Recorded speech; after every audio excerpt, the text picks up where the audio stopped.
Hey folks, Matt from WeightHealthSynergy.com. Today we are going to make low-carb, keto-style custard. Basically 0 calories from sugar, 0 carbs, because we're going to use stevia.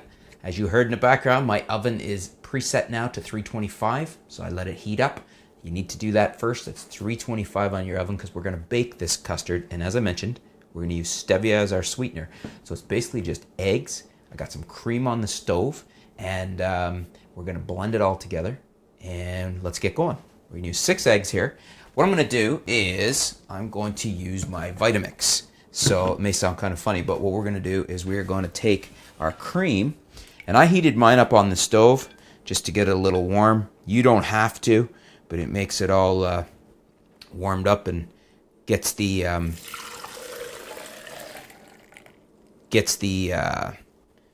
mixture already warmed up, so you're not putting it cold into the oven and then it has to warm up from that. I'm just going to clean up after myself as we go here. We spilled a little bit there, no problems.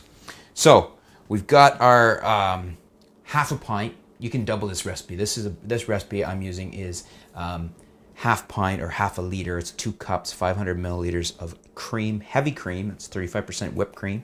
We are going to put 6 eggs. These are extra large eggs. We're going to put 6 eggs into here. We're going to use the whole egg for this one. You'll see some recipes spraying all over myself here. You'll see some recipes call for more eggs or less eggs. I want to make this as rich as possible and as keto as possible. So we are going with 6 eggs.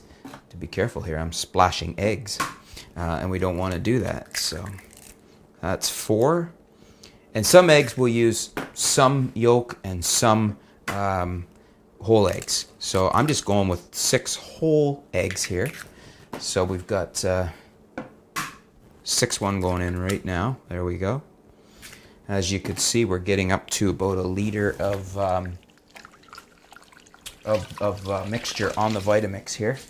I'm just going to clean this up a bit as we go because I was splashing there with the eggs. So clean that up a bit, tidy up after ourselves as we go. I find it always makes things easier. So I've got my eggs. Let me just check my notes, make sure I'm not leaving. Oh, yeah, we got a few things. Obviously, right here, vanilla. So what I want to use is, I'm going to put my stevia in first. And you can use a stevia conversion chart. You can flavor it to taste, whatever you want. We're going to go with about 1/4 teaspoon of stevia, between 1/4 and 1/2, because stevia is 200 times sweeter than sugar. So I've got almost 1/2 there. I think that'll do. I am going to check it to taste once I've got this all blended up. And then I'm just going to, you need about 1 teaspoon of vanilla. I'm not going to measure that because I want to keep my teaspoons clean. I'd probably put a little bit more in. I don't think you can overdo the vanilla. So we've got all of my ingredients here. Got the oven again, preset to 325 because we're going to bake these ones. So we've got the eggs, heavy cream. We've got our vanilla, and we've got our sweetener, which is stevia. Now I should point out you can use a stevia erythritol mixture. You can use erythritol. You can use xylitol. I don't like xylitol because of all the reports of how it affects your tummy, but you could use whatever you want for a mixture. I'm going to blend it in the Vitamix over here. You probably can't see that. Let me see if I can take a quick picture so you can see what's going on here.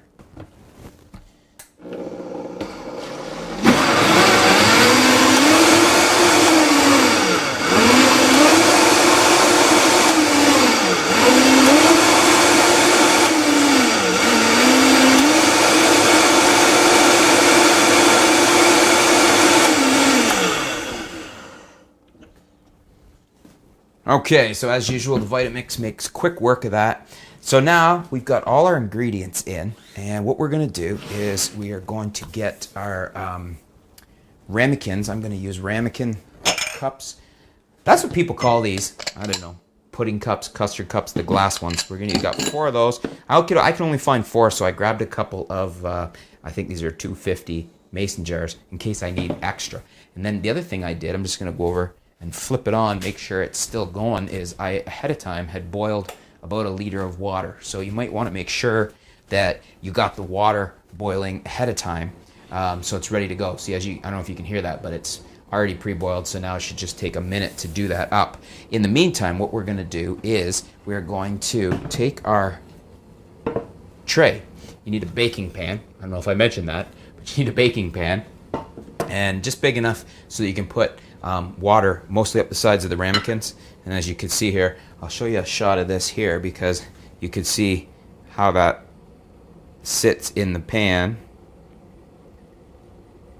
so that you can keep water up the sides, and that keeps the custard being smooth and not, well, basically just coming out really smooth, delicious custard. So we're going to take these and we're going to take our mixture, our custard.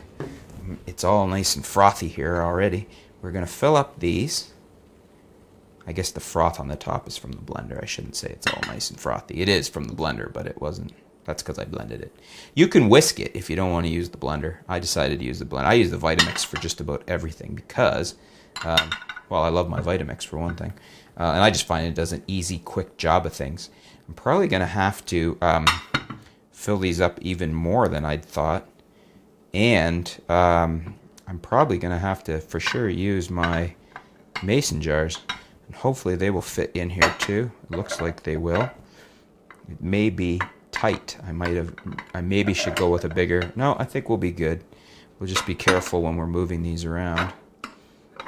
Yeah, we're just in there. So I'm going to fill these ones up to the same level of the ramekins to start there, because we want to keep the water bath on them all about the same level.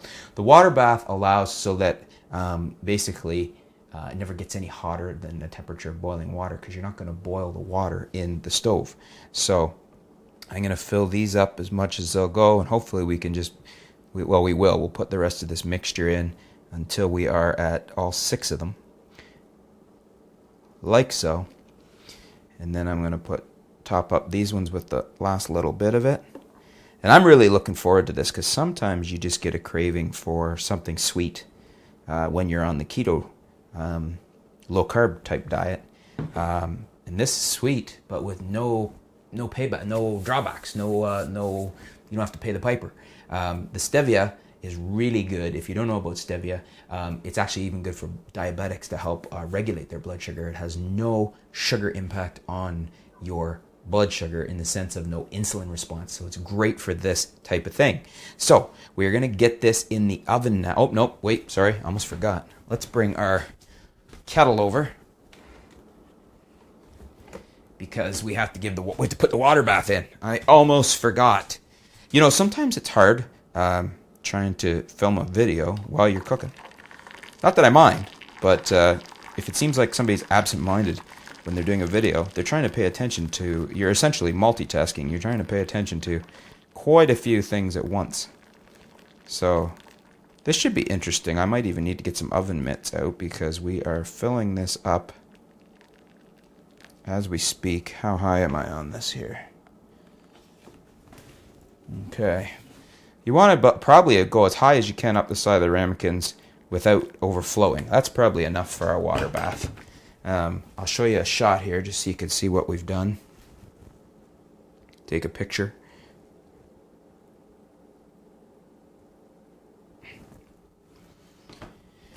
And then now we're going to open up the oven. The oven is preset to 325, as I mentioned. Oh no, I'm okay to pick these up. It's not too hot. And we're going to carefully put these in the oven without spilling anything. Slide them in. Okay. And actually, then what I'm going to do is I'm just going to move over here. I forgot to grab my timer.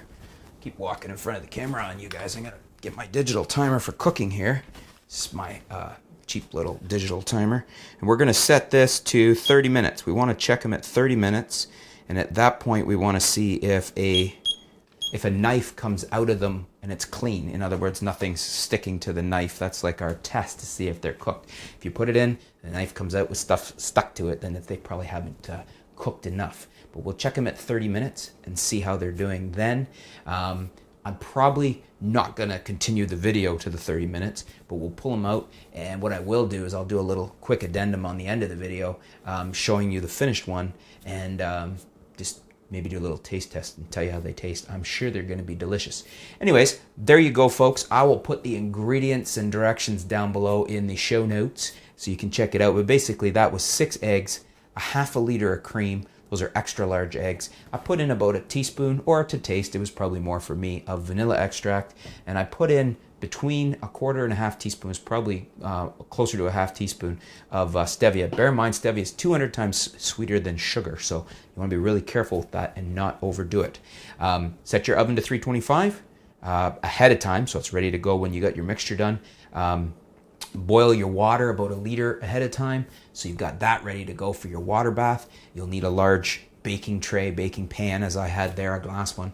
You can use any type of baking pan, and then just put your ramekins in. You can also alternately do this in one large bowl. You can put it in like a 2-quart bowl, whatever. Like we had about a liter worth of liquid for this one, so you know, if you had a liter bowl into the water bath, that would work fine too. We'll be back in a minute, and we will show you what they look like coming out of the oven. Actually, we'll be back in 30 minutes and just let you know how they taste. Stay tuned. We're back, folks. The timer has just gone off, so we're gonna take the oven mitts and pull out the custard from the oven and do the knife test. We're gonna see how it is. It's looking nice.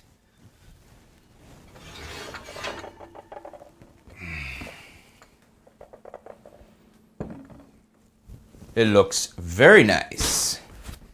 So, let's grab a quick picture here to show you what we're doing, what it looks like. And we need to get a knife out of the kitchen. And it's coming. So it's not really sticking. It's a little bit on the knife, but it's fairly firm. Tastes delicious. I think we're going to go with this, call it done. Tastes absolutely delicious. Tastes delicious warm, actually. I could eat one right now.